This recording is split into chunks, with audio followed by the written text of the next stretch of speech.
In your Bibles, we're in 1 Peter chapter number 1. 1 Peter chapter number 1. I think the guys have control of the screen tonight, and they can go ahead and turn that on for you.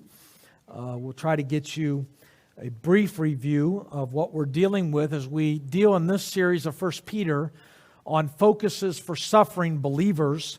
I know there's been a lot of travel throughout the summer, so you may have missed some of these.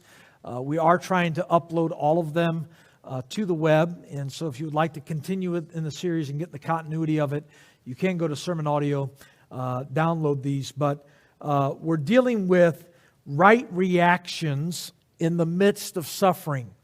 And last week I brought a message that had this as the main thought: in order for spiritual growth to occur in your time of trial, you must choose right reactions or responses. We do not grow when we choose wrong responses or wrong reactions. We grow when we choose right responses to these things. And so we're reading in verses 10 through 13. And you see that phrase, unto you, in verse number 10, and unto us in verse number 12, and unto you in verse number 12, and unto you in verse number 13. That all of this was taking into consideration us.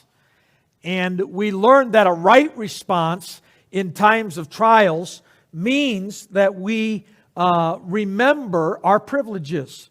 And we talked about how that the Bible talks about the prophets searching out things for us, and then the Spirit in the Old Testament testifying of the sufferings of Christ, and then in our day, God raising up preachers and how God has used preaching to bring about the gospel to our lives. Thank God for that.